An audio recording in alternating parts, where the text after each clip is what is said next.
Welcome back, artists, to day 2 of our Optical Art American flag. For this day, we are going to be coloring and adding value to our flag to make it look more realistic.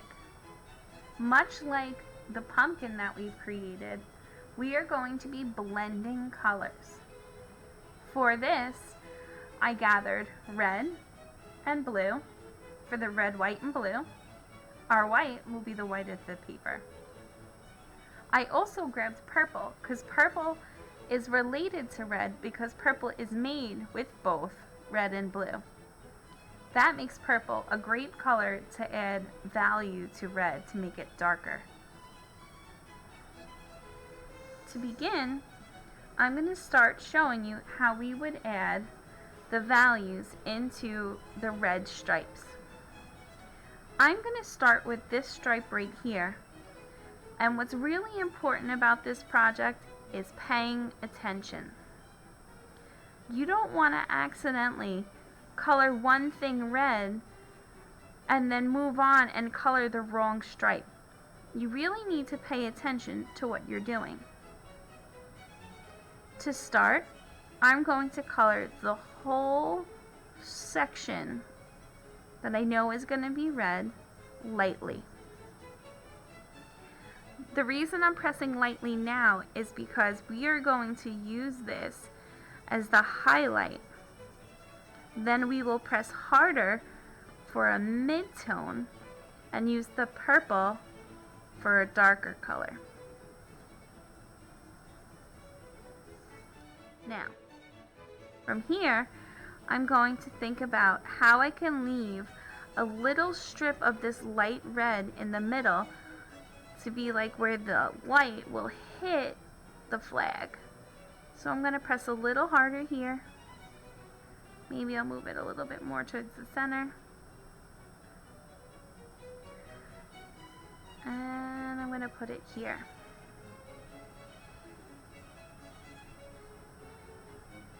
You can already sort of see where the light is touching it. It already looks rounded a little bit. I'm going to take my purple and I'm just going to put a little right along the edge here. Right along the edge. I'm going to take my red, burnish by pressing hard and going right on top and mixing it in. If you don't want to use crayons, you could use colored pencils, but markers won't really work for this. At least not with the blending. If you really want to use markers, I would just use red and blue. I would not try and put purple to make the darks. You could probably use a pencil to blend those in to make it work that way. Here we go. Here is my first stripe of red. I have an option.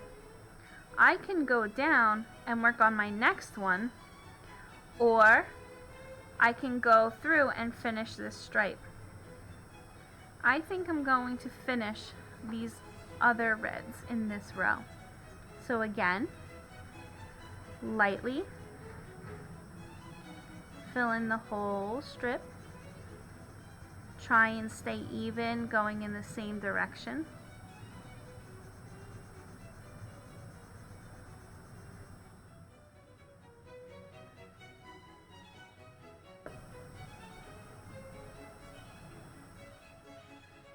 Pressing harder and leaving that strip in the center. I want to try and line it up so that it's even. That will really make it look like the sun is touching the flag.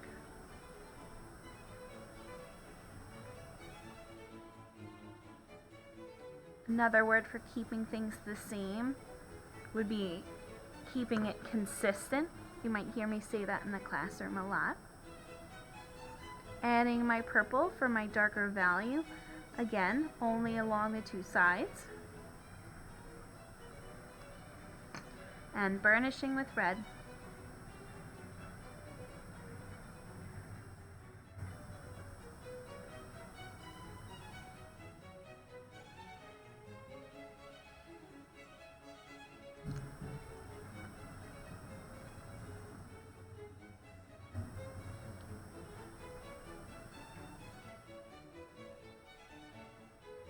I'm going to fast forward through me coloring all of the reds.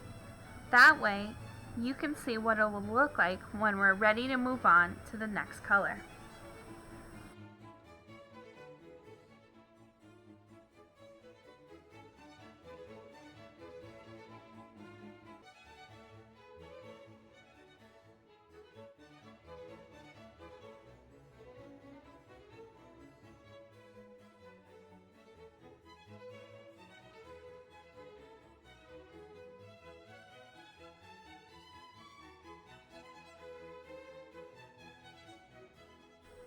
Wow, that sure was a lot of work to finish coloring the red stripes, but I think they're looking great.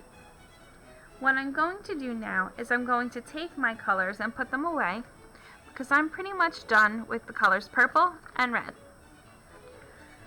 The next color that you should have would be the blue. With the blue, we are going to create shadows on the white stripes. Now, you could use the color gray or even the color black and shade lightly with it, but I chose to use blue because it adds a little bit of color to the white stripes instead of them just being so bland. To add this, I have to press super lightly with the blue. And I'm just ever so slightly adding a little bit of value. It's almost like I'm barely tickling the paper with the blue. That right there is all I need. I'm going to continue this for each of the whites. Notice I'm only putting it on the edges.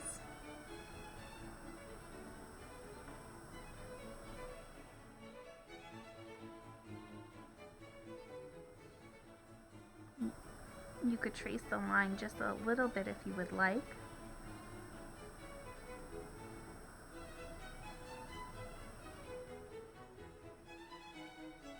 Doing the red stripes was pretty much going to be the hardest part of this project because it does require a lot of effort. But remember, when you color a lot and your hands start to hurt, that is simply a sign of you building those muscles in your hands.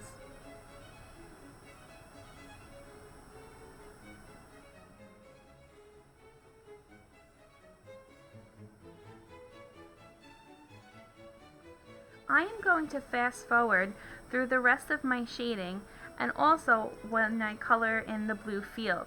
That way you could see what our finished product will look like.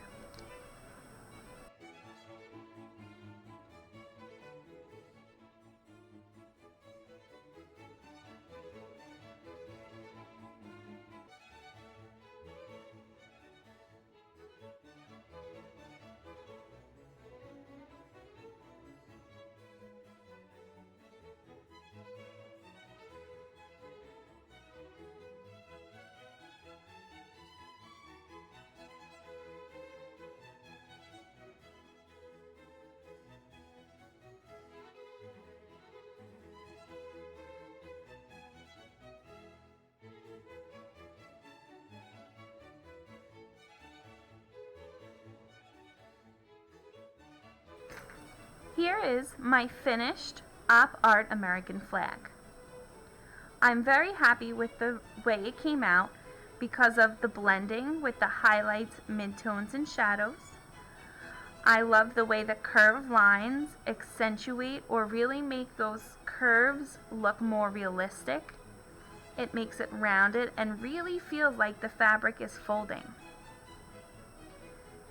I hope that you feel proud of yourself for all of the hard work that you put in this, and that you also notice that the same types of lines, like the curved lines and the blending of colors, is the same technique we have been using for the last few projects.